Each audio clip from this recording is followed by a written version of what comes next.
Lá no artigo 29, ele diz que é dispensável a realização de licitação. Olha só, a empresa pública e a sociedade de economia mista pode dispensar o procedimento licitatório. Está previsto na lei, no novo Estatuto Jurídico das Empresas Públicas e Sociedade de Economia Mista. Só que olha os valores, cara. Até R$100 mil para serviço de obra de engenharia. Para outros serviços, até 50 mil.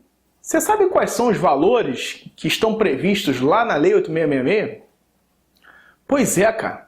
Eu estou falando de R$8 mil na Lei 8666. Por quê? Eu vou te dizer por quê. A Lei 8666 é de 93. R$8 mil em 1993 correspondia à compra do veículo popular. Você conseguia comprar um veículo popular. O que aconteceu foi que a defasagem é absurda. É mais de 300% a defasagem de 93 para hoje desse valor de dispensa. Aí você imagine o seguinte, na União e nos estados, tudo bem, as contratações são de grande vulto, dificilmente eles fazem aquisição de algo até R$8 mil para fazer a dispensa. Só tem um detalhezinho, você está falando de União e de Estado, e os municípios? Tem municípios que têm apenas 10 mil habitantes, até 10 mil habitantes, cara. E se aplica a mesma legislação. Então isso é uma crítica ferrenha, principalmente dos municípios, porque esse valor não foi atualizado. Aí eles fizeram a atualização agora. Na Lei 13.303, ou seja, para a empresa pública e sociedade de economia mista, você vai poder dispensar o procedimento licitatório. Sem problema nenhum. 100 mil se for obra e serviço de engenharia e 50 mil nos demais contratações. É um valor razoável para as contratações da administração. Então, aqueles limites que estavam dispostos no artigo 24, parágrafo 1º, para a empresa pública e sociedade de economia mista, deixou de ser aplicado. Não se aplica mais. Beleza? Então, vamos embora. Vamos seguir. Agora sim, já falamos de mudanças, comparações. Agora nós vamos falar só sobre a Lei 8666 de 93. Beleza? E aí, compartilhou? Chamou os amigos? Vamos seguir? Então vamos embora. Vamos lá. Galera, quem estiver travando aí, atualiza, tá ok? Dá um F5 no seu computador, clica naquele linkzinho lá daquela setinha lá, porque aí você volta a ver isso daí, tá? Infelizmente, no Brasil, a gente não tem uma internet tão boa assim. Então, se você estiver vendo aí de algum dispositivo móvel, pode estar travando. Vamos atualizar, porque é importante. Faz esse sacrifício aí, atualiza, acompanha a aula, comenta aí com seus amigos, compartilha, porque o tema aqui é importante. Beleza? Então vamos lá. Qual é a forma que nós temos de governo? É a república. República vem da palavra res pública, ou seja, coisa pública. Por isso que é importante para a administração fazer e adotar o procedimento licitatório, porque assim ela vai adquirir aquele bem ou aquele serviço de uma forma mais vantajosa. Proposta mais vantajosa necessariamente é de menor preço? Resposta: não. Eu posso ter uma proposta mais vantajosa que seja um pouco mais cara, mas que a qualidade seja melhor. Então, não necessariamente a proposta mais vantajosa é de menor preço. Guarda essa informação para você. Você pode até achar assim, se é mais barato, então eu vou comprar. Não necessariamente. Vai depender do tipo de licitação a ser adotado. O Estado não produz bem, nem presta determinados serviços. Então, como ele necessita daquele bem ou daquele serviço, ele adota o procedimento licitatório. Aí eu peguei uma informação aqui, segundo o Guia Valor Econômico, a cada dia você tem mais de 11 mil editais de licitação. Quando eu vejo esse número, é absurdo. Aí você fala assim, pô, 11 mil editais de licitação, isso é muita coisa, gente. Tem licitação, todo dia tem 11 mil, praticamente todo dia tem 11 mil. Só esqueça de um detalhe, tá? São 5.570 municípios. São 26 estados mais o Distrito Federal. São todos os órgãos do Poder Executivo, Legislativo e Judiciário da União. Então, olha só a quantidade de órgãos públicos adotando procedimento licitatório, que é obrigação como regra. Excepcionalmente, eu vou poder fazer a dispensa, aí existe a dispensa obrigatória, a dispensa facultativa e a inexigibilidade do procedimento licitatório. Por que a licitação então existe? Porque primeiro que eu estou contratando um bem ou serviço que eu não uso. Então a licitação é apenas um meio, porque o que eu quero é o quê? A contratação. Então olha que legal. Eu tenho a licitação como um meio para chegar a uma contratação de um bem ou de um serviço que a administração pública não produz nem presta. Então ela necessita daquele produto ou daquele serviço. Aí ela adota o procedimento licitatório. Então o antecedente necessário de uma contratação é a licitação. O contrato administrativo é uma consequência lógica da licitação. Então quer dizer que toda vez vai acontecer isso, Alexandre? Não, não vai não também. Vai chegar a situação que eu vou adotar o procedimento de licitação, mas eu não vou chegar até o contrato. Como assim? Eu vou anular o procedimento. O que é anulação? Anulação é a invalidação mediante algum tipo de ilegalidade que foi cometida. Então eu não respeitei a legislação, ou eu não fui proporcional na minha conduta, ou eu não fui impessoal na adoção do procedimento licitatório. Então eu tenho que praticar a anulação do procedimento administrativo. Então você realizou o procedimento licitatório, mas não chegou a um contrato administrativo. Nessa situação, eu tenho a licitação, mas não chegou à contratação. Na mesma hipótese, vai ocorrer a revogação. Revogação é análise de conveniência e oportunidade. Se eu analisar que não é conveniente nem oportuno fazer a contratação daquele bem ou serviço porque eu não preciso mais, ainda que eu tenha adotado o procedimento licitatório, simplesmente eu vou revogar o procedimento. Então, quando é ilegal, eu anulo. Quando é inconveniente ou inoportuno, eu revogo. Ou ainda, a perda do interesse em contratar pelo vencedor, quando há perda da validade da proposta. Então, se eu não assinar o contrato, se eu não apresentar a documentação exigida, simplesmente você vai deixar de contratar, porque o vencedor não assumiu, ele não fez a recepção daquele objeto do contrato administrativo. Então, nem toda licitação chega a uma contratação. E existe contratação sem licitação, que é justamente onde a gente iniciou. Eu posso ter uma licitação dispensável, que é justamente quando eu tenho a faculdade de dispensar o procedimento licitatório. Eu tenho licitação dispensada quando a legislação determina a obrigatoriedade. Então, no primeiro caso de dispensável, está no artigo 24. O segundo caso de dispensada está lá no artigo 17, inciso 1, da Lei 8.666, ambos. E no caso de licitação inexigível, está no artigo 25 da lei. Então, são contratações que eu não adoto um meio licitação. Então, existe licitação que não chega à contratação. E existe contratação que não adota o procedimento licitatório. Mas a regra é que para eu fazer uma contratação de um bem ou de um serviço, eu tenho que adotar o procedimento licitatório. Beleza? Como você conceituaria a licitação pública? Bom, quando você adota um procedimento licitatório, você tem vários atos, ou seja, manifestações de vontade da administração pública e do particular.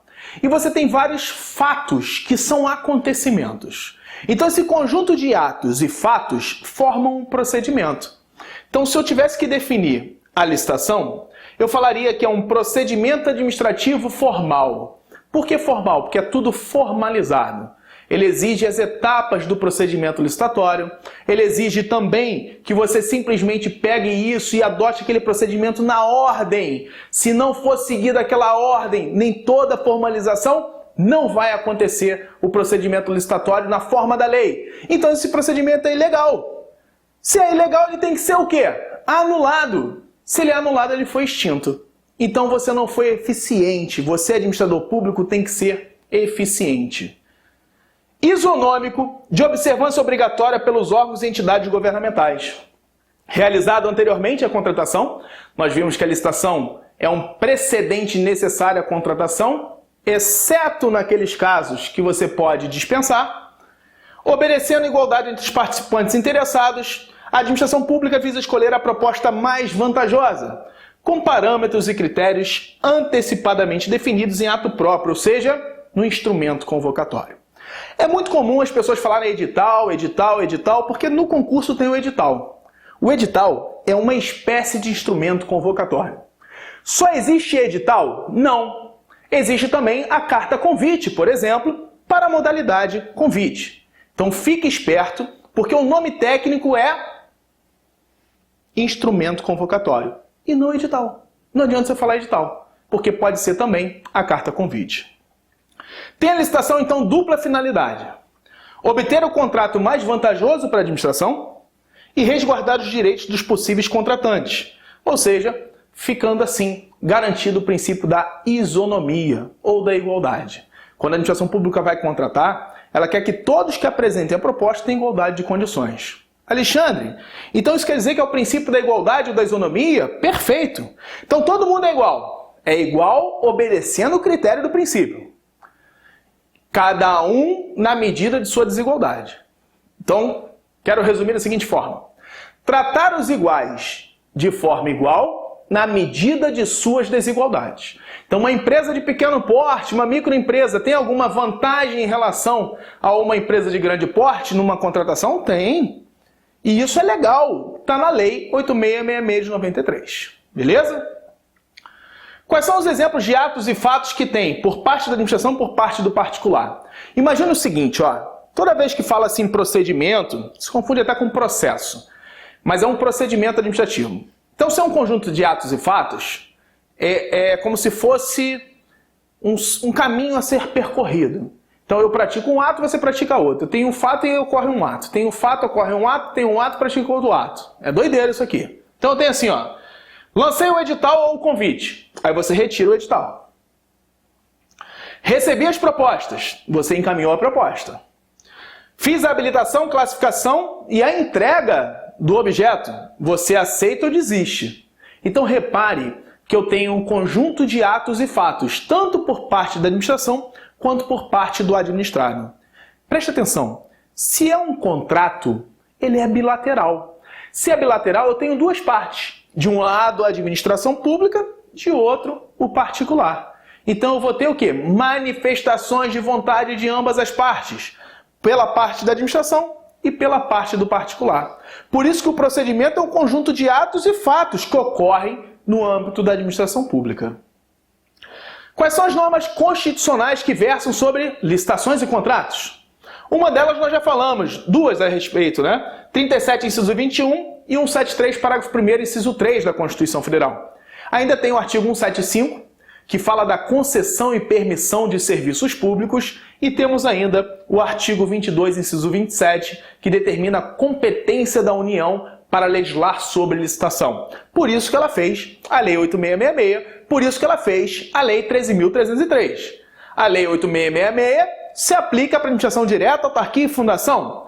A Lei 13.303 se aplica para empresa pública e sociedade de economia mista. Existe ainda a Lei 10.520, que também é uma lei nacional, que versa sobre o pregão.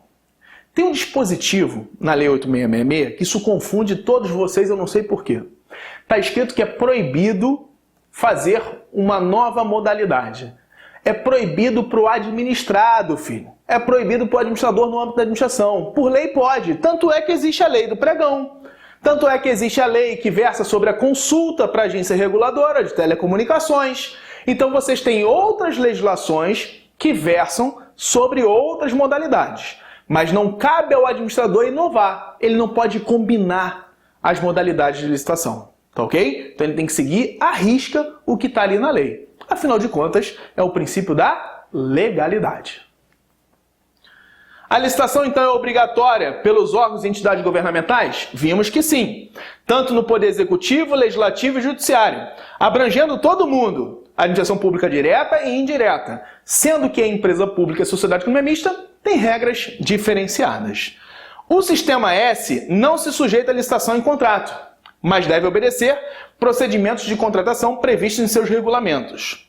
As OCPs, o Tribunal de Contas da União, entende que se aplicam algumas regras licitatórias, quando ele estiver fazendo a gestão de recursos federais. Mas, fora isso, não vai se aplicar também a Lei de Licitações e Contratos. Concessionárias de serviços públicos só vão ser obrigadas a licitar se estiverem envolvidas em algum negócio específico de interesse estatal, seja da União, do Estado, do Distrito Federal ou do município. E mesmo assim, se adotar a obrigatoriedade de procedimento licitatório. Fora isso, não vai se aplicar, porque são entidades de direito privado. uma concessionária de serviço público, igual, por exemplo, a Ponte Rio-Niterói, igual, por exemplo, a concessionária Rio-Teresópolis, igual a outras concessões que nós temos aí, elas não têm que adotar o procedimento licitatório, porque são empresas privadas com fins lucrativos do segundo setor. Mas, se uma empresa dessa, concessionária, estiver gerindo recursos da União, do Estado, do Distrito Federal, do município, e lá na legislação for obrigado a adotar o procedimento, ele também se obriga. Mas isso é uma exceção. Então, regra geral, não vai ter que obedecer às regras de licitação pública, nem as concessionárias, nem as permissionárias, e muito menos as autorizatárias de serviço público, tá ok? Quem não pode participar de um procedimento licitatório, ou seja, quem não pode ser um contratado pela administração pública?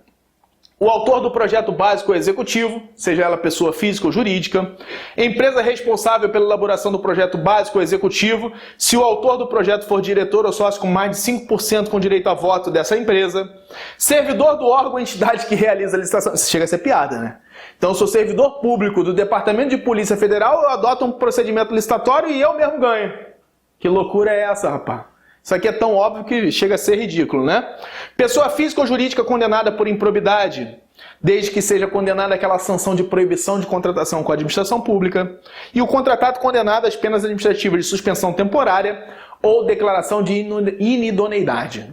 Essas sanções estão previstas na própria Lei 8666 de 93, que são as sanções quando você descumpre, ou seja, quando há uma inexecução do contrato administrativo. Quais são os princípios específicos previstos na Lei 8666? Legalidade, impessoalidade, moralidade, publicidade e eficiência. Beleza, isso também está na Constituição, nenhuma novidade. Igualdade, vinculação ao instrumento convocatório, julgamento objetivo e probidade administrativa. Então esses princípios estão expressos na Lei 8666. Você abre lá no artigo 3º, você vai ler. Qual é o outro princípio que também tem? Princípio do desenvolvimento nacional sustentável. É um princípio, estão cobrando em prova e vai cobrar na sua também. Está lá no artigo 3º da Lei 8666 de 93. Quais são os princípios que são correlatos e não estão expressos?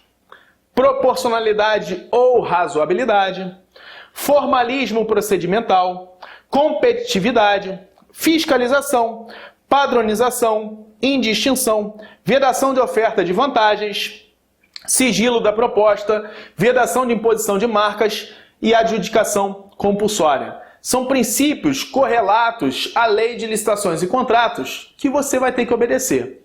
Eu peguei e dei um exemplo de cada situação deles aqui. Então, por exemplo, o que seria, então, ferir o princípio da razoabilidade ou proporcionalidade num procedimento licitatório? Quando não existir uma correlação proporcional entre a pena aplicada ao licitante infrator. Como assim? Você tem as penas de multa, você tem a pena de advertência, suspensão temporária e declaração de inidoneidade. O descumprimento do contratado foi pequeno. Aí você foi e aplicou logo uma declaração de inidoneidade. Cara, cadê a proporcionalidade do examinador que está ali analisando aquele caso concreto? Então ele tem que ter a razoabilidade ou a proporcionalidade. Beleza?